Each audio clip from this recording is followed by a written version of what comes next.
Welcome to Seeking God. I have spent my life seeking answers to many questions regarding God. Where do I find God? Is Jesus the only way? Why do people feel one religion is better than the other? Why do we focus so much on these differences? What about the golden rule? And loving thy neighbor. In my attempt to gain more clarity, I sat down with Dr. Maisha Hazzard and I asked her these questions. Welcome back to Seeking God. In this episode, I ask about Jesus, God, and the light inside us all.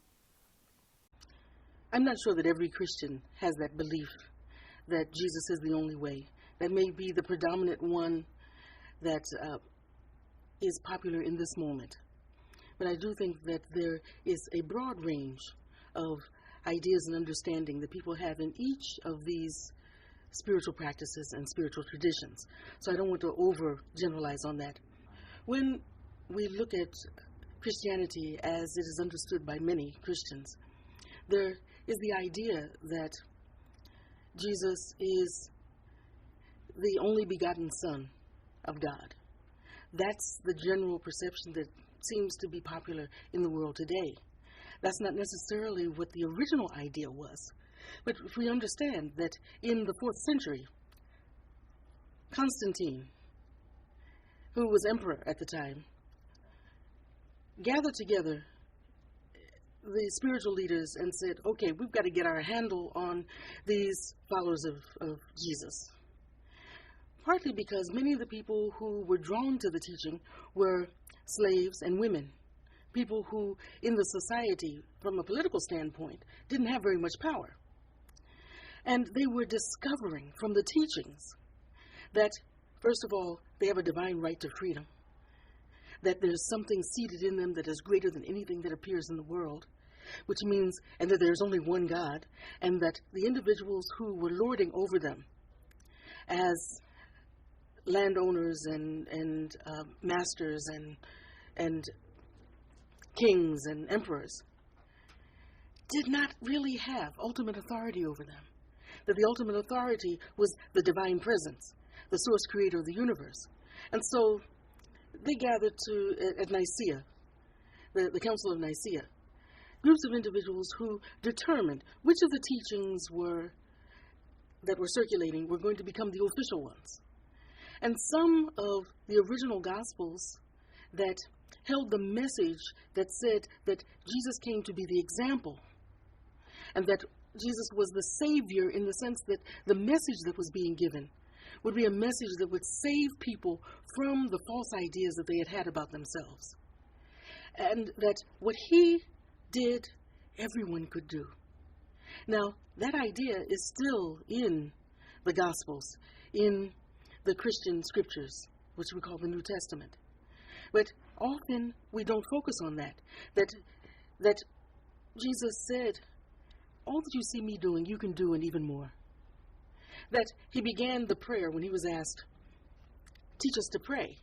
He began by saying, our Father, not my Father, but our Father, really including everyone within that circle of possibility for what we as human beings can do.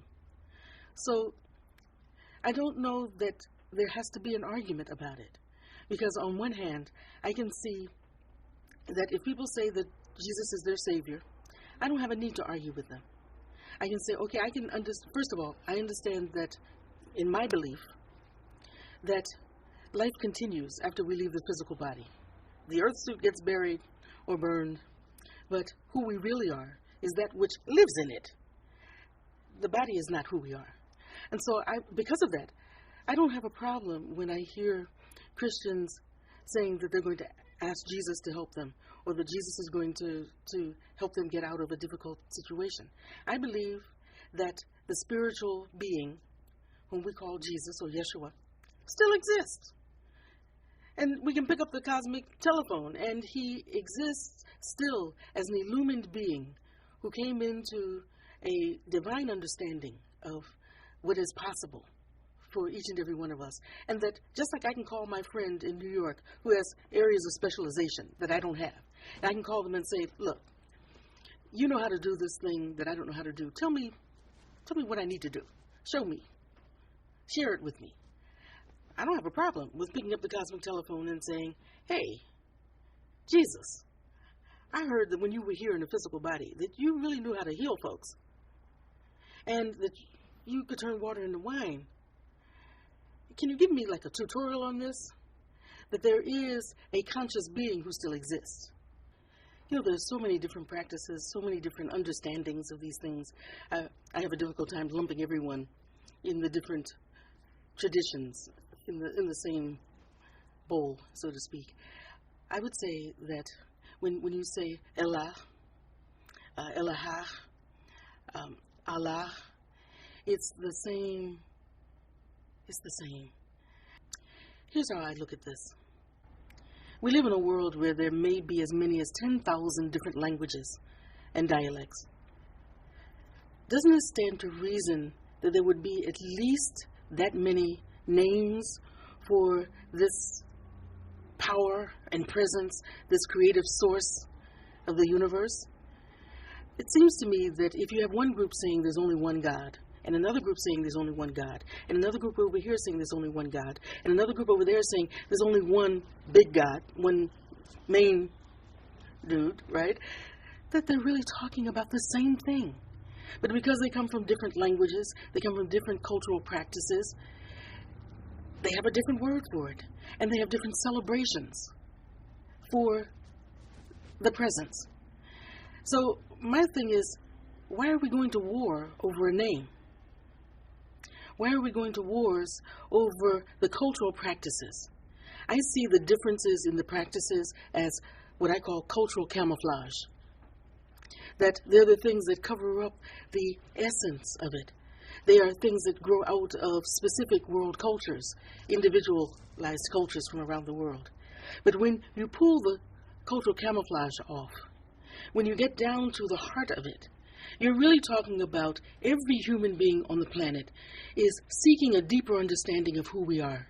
And what power do I have? What possibilities do I have for my life and for the life of my family members? What can I do? What can I be and become? And those questions lead to what's in me that I can bring forward, that can take me to new places of joy, new places of harmony and peace and abundance. And that's really what it's about. So the name, whether you're talking about the Abrahamic religions and the names that are being used, or whether you're talking a much broader scope, just people everywhere.